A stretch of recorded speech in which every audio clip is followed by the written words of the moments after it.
Breaking news ఏపీలో registration charges పెంపుపై సస్పెన్సింగ్ గా కొనసాగుతూనే ఉంది. ఇప్పటికే పెంచిన ఛార్జీల ప్రతిపాదనలను ఇటు ప్రభుత్వం ముందుంచారు అధికారులు. ప్రతి ఏడాది కూడా ఆగస్టు 1న ఛార్జెస్ పెంపు నిర్ణయం అమలు చేస్తూ ఉంటారు.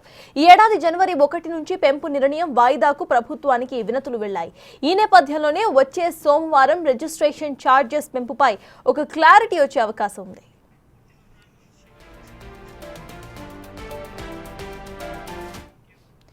ఇదే అంశంపై పూర్తి డీటెయిల్స్ మా ప్రతినిధి శివ అమరావతి నుండి అందించడానికి సిద్ధంగా ఉన్నారు. శివ, చెప్పండి, ఇటు రిజిస్ట్రేషన్ ఛార్జెస్ పెంపుపై క్లారిటీ ఎప్పటి వరకు వచ్చే అవకాశం ఉందనుకోవచ్చు, అసలు అప్డేట్స్ ఏంటి?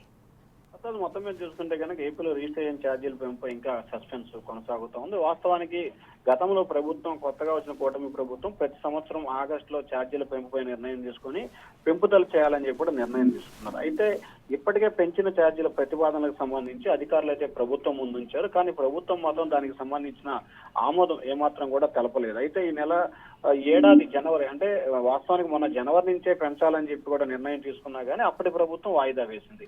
ఆ తర్వాత మొన్న ఆగస్టు నుంచి పెంచాలని చెప్పి మళ్ళీ మరొకసారి నిర్ణయం తీసుకున్నా కానీ కూటమి ప్రభుత్వం కొత్తగా వచ్చిన నెలలో వెనువెంటనే ఎందుకు పెంచాలని చెప్పి మళ్ళీ ప్రభుత్వం వాయిదా వేసుకుంది.